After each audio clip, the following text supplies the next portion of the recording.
कैसे हैं आप? चलिए शुरू करते हैं आपका अगला लेसन। चैप्टर नंबर रहेगा 3 और चैप्टर का नाम है प्यारे छात्रों न्याय मंत्री, यानी कि न्याय करने वाला मंत्री है। ठीक है, ये है एक कहानी है। क्या है? यह एक कहानी है। चलेगा, आगे बढ़ते हैं। पहले अभ्यास ज्ञान पढ़ते हैं। चक्रवर्ती सम्राट अशोक अपनी शक्ति, सूझबूझ और न्याय के लिए विख्यात थे। देखिएगा, चक्रवर्ती सम्राट हुआ करते थे तो वह न्याय के लिए बड़े ही जाने जाते थे, दूर दूर तक उन्हें जाना जाता था।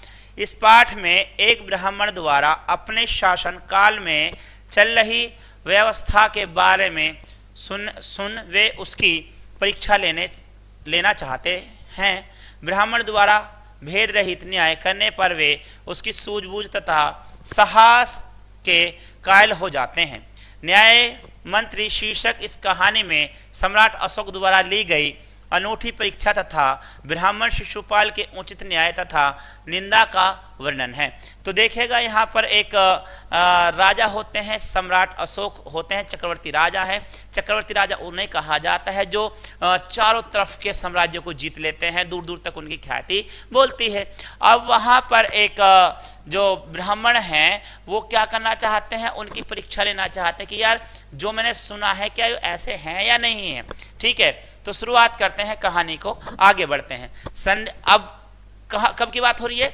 संध्या का समय था, यानी कि सांझ हो गई है, शाम हो गई है, चारों ओर अंधकार फैल चुका था। ऐसे में किसी ने घर का दरवाजा खटखटाया। कौन है? ब्राह्मण शिशुपाल ने पूछा। एक परदेसी बाहर से आवाज आई, क्या मुझे रात काटने के लिए स्थान मिल जाएगा? क्या मुझे रात काटने के लिए स्थान मिल जाएगा? एक व्यक्ति बाहर आता है और आकर के जो ब्राह्मण है उनके घर की कुंडी बजाता है या बैल बजाता है, जैसे आपके अब बैल बजती है, लेकिन उसे खटखटाया करते जिस समय की ये बात है। ठीक है, शिशुपाल ने दरवाजा खोला। उनके सामने एक नवयुवक खड़ा था। उन्होंने मुस्कुरा कर कहा, यह मेरा सौभाग्य है, अतिथि के चरणों में से यह घर पवित्र हो जाएगा, आइए पधारिए। अतिथि को लेकर शिशुपाल अंदर घर में गए। शिशुपाल के पुत्र ने अतिथि का आदर सत्कार किया। यह देखकर परदेसी मुग्ध हो गया। भोजन आदि से निबटकर दोनों बातें करने लगे। बात उस समय की देश व्यवस्था पर हो रही थी। शिशुपाल ने कहा, आजकल बड़ा अन्याय हो रहा है। परदेसी इस बात से सहमत न था। अब देखिए, जब उन्होंने खाना खा लिया तो उन्होंने बातें होने लगी प्रदेश को लेकर के, प्रदेश में चल क्या रहा है। तो उससे ये बातें जब होती हैं, के बार जब लोग आते हैं, मेहमान भी आपके घर पे आते हैं तो खाना खाते हो, खाना खाने के बाद में तो बातें शुरू हो जाती हैं, कुछ वो कहते हैं, कुछ ये कहते हैं, तो उस तरह से हो रहा था। ठीक है, वह बोल उठा, दोष निकालना आसान है परंतु कुछ करके दिखाना कठिन होता है। तो जो परदेसी आए हैं उन्होंने कहा है इस बात को। ठीक है, शिशुपाल बोले, लीजिए। शिशुपाल बोले, अवसर मिले तो दिखा दूंगा न्याय किसे कहते हैं। अब देखिए, जो बाहर से आए हैं वो कह रहे हैं कि दोष निकालना आसान है लेकिन उस पर काम करना मुश्किल होता है। अब यहाँ शिशुपाल कहता है, अगर मुझे मौका मिलता है तो मैं करके दिखा दूंगा। ठीक है, तो आप अवसर चाहते हैं? हाँ, अवसर चाहता हूं। और उन्होंने कहा कि आप अवसर चाहते हैं? उन्होंने कहा हाँ, अवसर चाहता हूं। ठीक है, फिर कोई अन्याय नहीं होगा? बिल्कुल नहीं।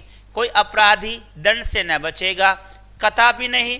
परदेसी ने मुस्कुरा कर कहा, यह बहुत कठिन काम है। मेरे लिए कुछ भी कठिन नहीं, मैं न्याय का डंका बजाकर दिखा दूंगा। ठीक है, दोनों में यहाँ पर संवाद होने लगे हैं। एक कह रहा है कि ये बड़ा कठिन काम है, दूसरा कह रहा है मैं डंका बजा दूंगा। ठीक है, सुबह उठकर परदेसी ने शिशुपाल को धन्यवाद देकर उनसे विदा ली। कुछ दिनों बाद शिशुपाल के घर कुछ सिपाही आए और उन्होंने दरबार में चलने के लिए निवेदन किया। शिशुपाल सहम गए। वे यह ना समझ सके कि सम्राट ने उन्हें क्यों बुलाया है। कहीं उस परदेसी ने सम्राट से झूठी सच्ची शिकायत तो नहीं कर दी है। सोचते वे सिपाहियों के साथ चल पड़े। अब देखेगा, जब यहाँ से वो जा चुके हैं, जो अतिथि आए थे, परदेसी आए थे, तो जब वो जा चुके थे तो वहाँ पर उसके कुछ दिनों के बाद में कुछ सिपाही आते हैं, दरबार से सिपाही आते हैं और वो कहते हैं कि आप जो दरबार में चलिए। और वो सोचता है कि जो परदेसी आया था हो सकता है उसने जाकर के राजा को बुरा भला बोल दिया कि मैंने ये सब कहा था। ठीक है, दरबार में पहुंचकर शिशुपाल का कलेजा धड़कने लगा।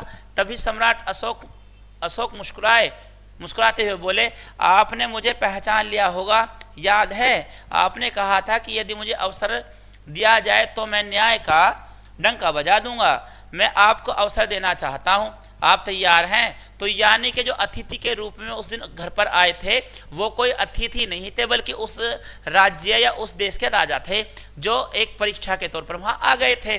ठीक है, शिशुपाल ने बड़ी शांति से उत्तर दिया, यदि सम्राट की यही इच्छा है तो मैं तैयार हूँ। लीजिए, यहाँ शिशुपाल से कहा गया कि आपने ये कहा था कि अगर आपको मौका मिले तो आप न्याय का डंका बजा देंगे। और तो अब यहाँ पर सम्राट कहते हैं यदि सम्राट की इच्छा है तो मैं तैयार हूँ। कहते हैं अगर आपका मन है तो मैं करूँ, वो तैयार हो जाता है। ठीक है, बहुत ठीक, कल से आप न्याय मंत्री नियुक्त हुए, सम्राट ने कहा और अपने हाथों से राजमुद्रा उतार कर शिशुपाल को पहना दी। अब देखेगा, राजा ने राजमुद्रा यानी कि राज की जो मुद्राएं होती हैं उन्हें उतार करके शिशुपाल को पहना दी कि चलिए अब आप न्याय कीजिएगा।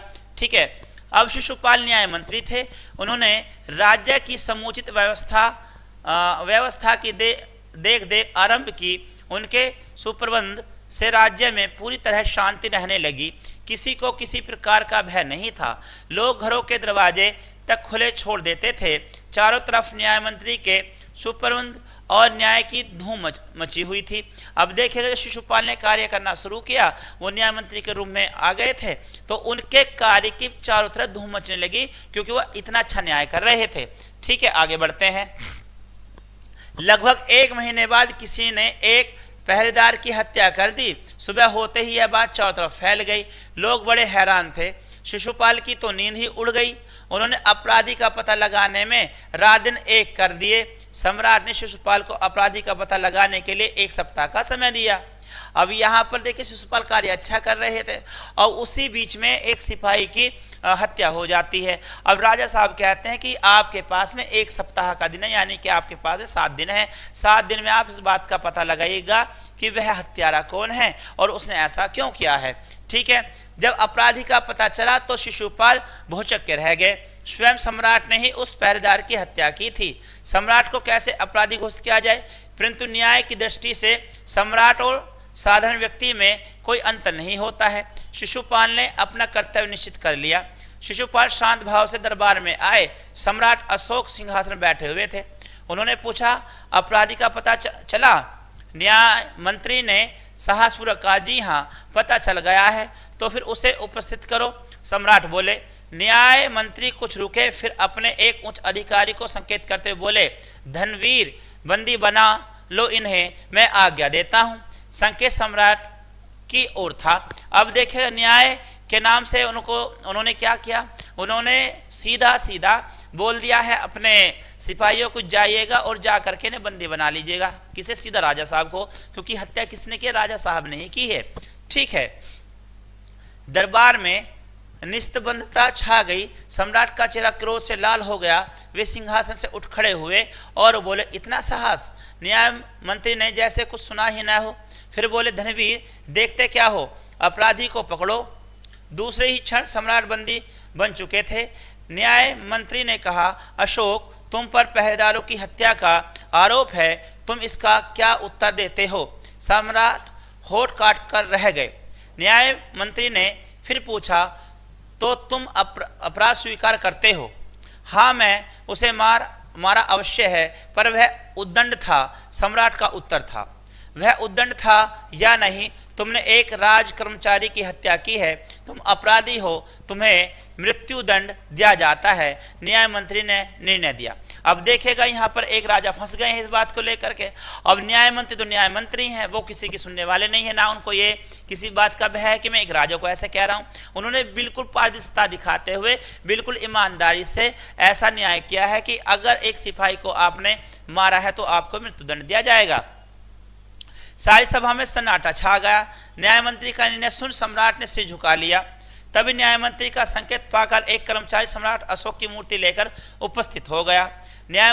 न्याय मंत्री ने खड़े होकर कहा, सज्जनों, यह सच है कि अपराधी को दंड मिलना चाहिए, परंतु अपराधी और कोई नहीं, स्वयं सम्राट हैं। अतएव मैं आज्ञा देता हूं कि सम्राट को चेतावनी देकर छोड़ दिया जाए और उनके स्थान पर सम्राट अशोक की इस मूर्ति को फांसी पर लटका दिया जाए, जिससे लोगों को शिक्षा मिले।